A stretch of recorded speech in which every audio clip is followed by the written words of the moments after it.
Hello everyone, welcome to my YouTube channel prep with Pankaj. दोस्तों, यहाँ हम वोकैब की सीरीज लेके चल रहे हैं और हम लोगों ने 156 वर्ड को कवर कर लिया था। यहाँ देखिए, नया वर्ड से स्टार्ट कर रहे हैं। देखिए, यहाँ जितने भी वर्ड हैं ना, मैं उन्हें एक ट्रिक के माध्यम से आपको बता रहा हूँ ताकि आपको पढ़ने में आसानी हो।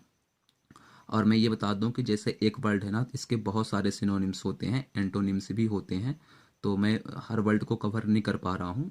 जहाँ मुझे जितना लगा उतना पे आपको दे रहा हूँ, प्रोवाइड कर रहा हूँ। देखिए, पहला वर्ड है आपका स्टेरनियस। स्टेरनियस का मतलब होता है कठिन कार्य। सिनोनिम्स क्या हो जाएगा? एडवस, एडवस, अफिल, विगेरस, एनर्जेटिक। तो ये चार वर्ड हमको मिले। तो मैं आपको ये बताता हूँ कैसे आपको याद करना है। अब देखिए, स्टेरनियस का मतलब कठिन कार्यवश नहीं होगा। इस एक वर्ड के बहुत सारे अर्थ हो सकते हैं।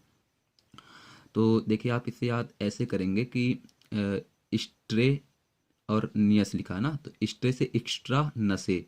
तो जब आप ना कोई कठिन कार्य करते हैं तो आपकी मतलब जो नसें हैं ना, उनको एक्स्ट्रा नसों की ज़रूरत होती है। आपके शरीर को एक्स्ट्रा नसों की ज़रूरत होती है। यानी कि जैसे आप नॉर्मल काम कर रहे हैं तो आपकी जो नस है वो नॉर्मल काम कर रही है, लेकिन एक्स्ट्रा नस की आवश्यकता कब होगी? ज़्यादा मांसपेशी काम कब करेंगे? जब आप कोई कठिन कार्य करेंगे। इसके बाद यहाँ शब्द लिखा है एडवश। तो मैं बता दूं, यहाँ आर क्या है? साइलेंट है। तो जब आप कोई कठिन कार्य करते हैं तो बोलते हैं ना कि दुआ करो ताकि मेरा कठिन कार्य क्या हो जाए? कंप्लीट हो जाए।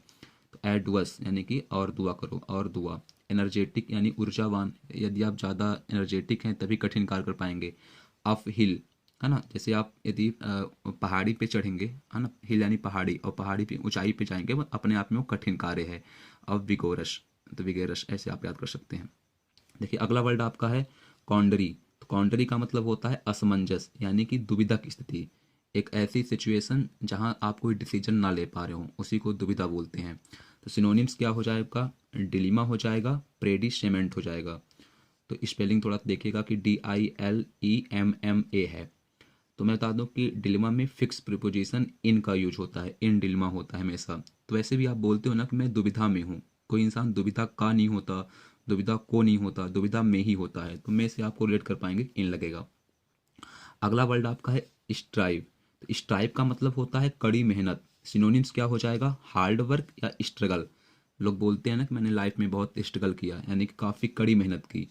तो देखिए, जब आप स्ट्राइव बोलेंगे, स्ट्राइव, तो थोड़ा सा प्रोनाउंसिएशन कहीं ना कहीं आ रहा है कि एक्स्ट्रा आयु। स्ट्राइव, स्ट्राइव, है ना। तो यदि आपको एक्स्ट्रा आयु चाहिए तो आपको मेहनत कैसी करनी पड़ेगी? कड़ी मेहनत। जैसे लोग जिम ज्वाइन करते हैं, है ना, अपने बॉडी पे ज़्यादा ध्यान देते हैं, तो कड़ी मेहनत करेंगे किसके लिए? ताकि शरीर मजबूत रहे, स्ट्राइव मिले। या इसे आप कोरिलेट करिए स्ट्राइव एज लाइक ड्राइव। तो जब आप ड्राइव सीखते हैं तो ड्राइव इतनी आसान नहीं होती है, उसके लिए कड़ी मेहनत लगती है। तो आप यहाँ से याद कर सकते हैं। अगला वर्ड आपका है मिथ। तो मिथ का मतलब होता है मिथक, यानी झूठा, काल्पनिक कथा। तो इसका सिनोनिम्स क्या हो जाएगा? लिजेंड हो जाएगा, फैलसी हो जाएगा। फैलसी का मतलब होता है फाल्स बिलीफ, एक झूठा विश्वास। तो ये आप कैसे याद करेंगे? देखिए, ऑलरेडी मिथ का मतलब ही झूठ होता है, तो इसको आप बोलिए मैथ।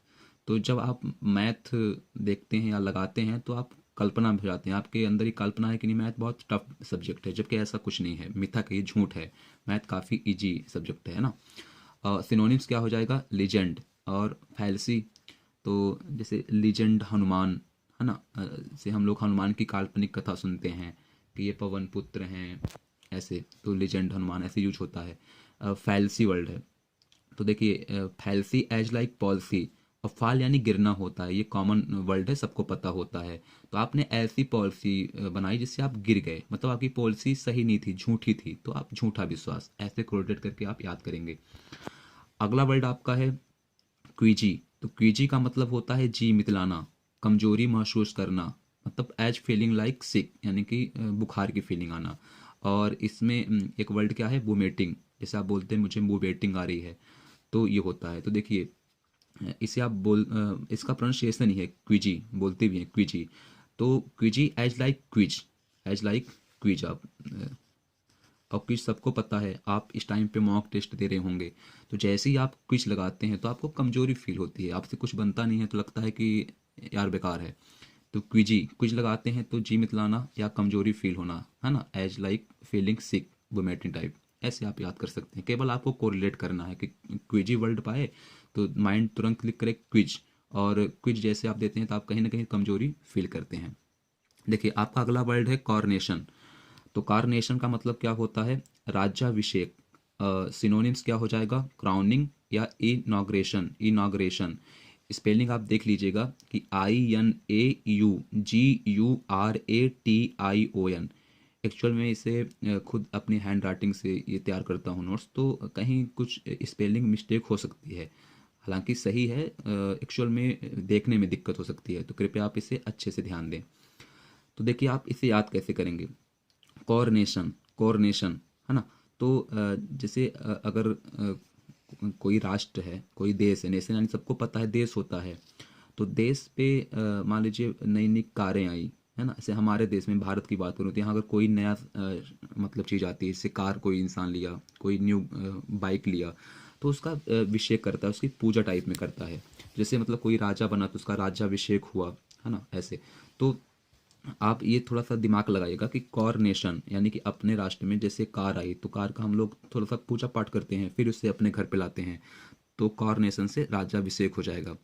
ये मैं केवल आपको कोरिलेट कर रहा हूँ ताकि चीज़ें आपको याद हों।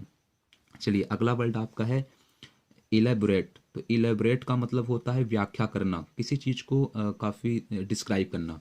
सिनोनिम्स क्या हो जाएगा? एक्सप्लेन हो जाएगा और डिस्कस हो जाएगा। ध्यान दीजिएगा यहाँ आर आ रहा है बट आर साइलेंट है। डिस्कस, हम लोग बोलते हैं ना कि अपन डिस्कस करेंगे, तो डिस्कस की एक्चुअल स्पेलिंग यही होती है। माइंड में बस होता है कि DISCUSS होगा, तो डिस्कस ये है ना? डिस्कस जो हम लोग सोचते हैं डिस्कस, तो यही है कि डिस्कस करेंगे ना किसी चीज़ को ज़्यादा व्याख्यात्मक रूप में, तो ये डिस्कस होता है ना? और आप लोग डिस्कस किया करिए। तो याद कैसे होगा? देखिए यहाँ लिखा है लेबोरेट, तो लेबोरेट एज लाइक लाइब्रेरी।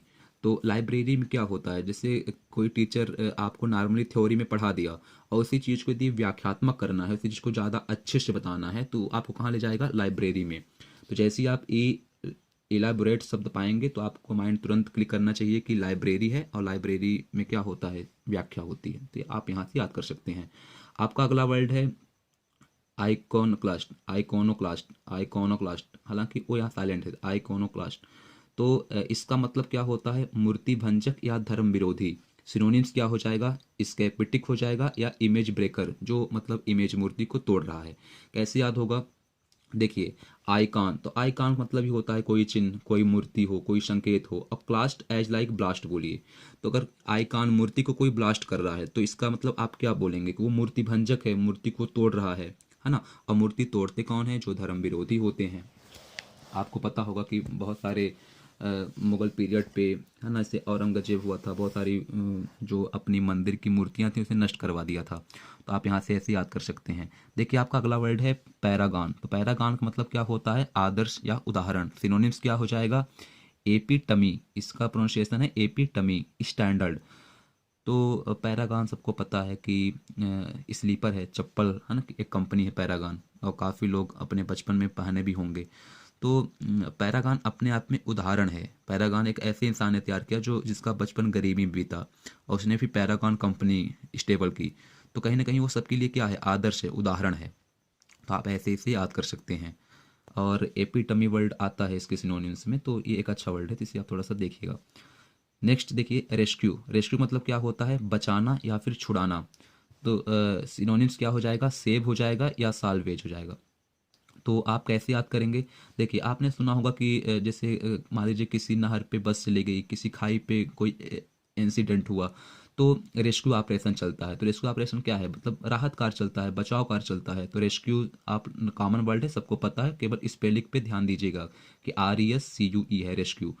तो सेव हो जाएगा। और साल्वेज, और आप अगर मान लीजिए कोई चीज़ मैथ का कोई सवाल है, सॉल्व कर देते हैं, बोलते हैं ना साल्वेज हो गया, साल्वेज। तो साल्वेज मतलब आप किसी चीज़ को बचा लिए, सॉल्व कर लिए। तो अगला वर्ड आपका है पेंचेंट। तो पेंचेंट का मतलब क्या होता है? रुचि होता है या फिर लगाव होता है।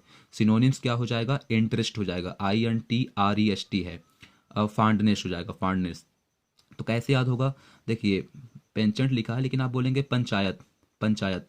तो देखिए नॉर्मल पंचायत पे लोग क्या होता है? रुचि लगाव होता है। जो गांव के लोग होते हैं बेफालतू की पंचायत करते भी रहते हैं, क्योंकि उनका उनमें इंटरेस्ट होता है, लगाव होता है। जबकि हम लोगों को लगाव नहीं रखना, हम लोग को पढ़ाई पे ध्यान देना है। अगला वर्ड आपका है एडल।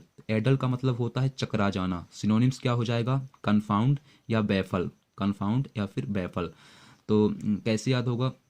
देखिए, एडल एज लाइक एडल्ट, और जो एडल्ट होते हैं, एडल्ट बच्चे, तो एडल्ट मूवी देख के उनका दिमाग क्या होता है? चकरा जाता है। या एडल्ट एक ऐसी मतलब पीरियड है, ऐसा टाइम, एक आयु का एज पीरियड है कि लमसम सभी बच्चों का दिमाग इस पे क्या होता है? चकरा ही जाता है, मतलब उनकी लाइन बे लाइन होने लगती है।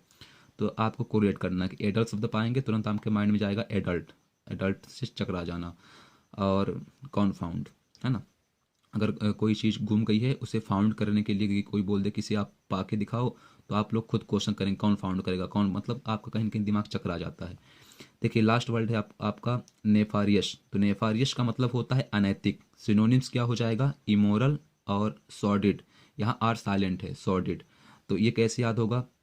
देखिए, नेफा, तो यहाँ नफ़ा आ रहा है, और आपको पता है कि नफ़ा यानी फ़ायदा लेने के लिए आजकल जितने भी व्यक्ति कोई गवर्नमेंट जॉब भी कर रहा है तो कैसा काम करने लगा? अनैतिक कार्य करने लगा, है ना? क्यों? क्योंकि उसे नफ़ा पाना है। जैसे अगर आपने एक्साइज इंस्पेक्टर ज्वाइन किया, आपको पता है किस पे ऊपरी कमाई ज़्यादा है, तो आप नफ़ा पाने के लिए कैसे कार्य करेंगे? अनैतिक। लेकिन आपको ऐसा करना नहीं है। इट्स ओके, ये हमारे वर्ड थे। और यदि वीडियो आपको अच्छी लगे तो इसे आप ज़्यादा से ज़्यादा शेयर करिए और सपोर्ट करिए। धन्यवाद।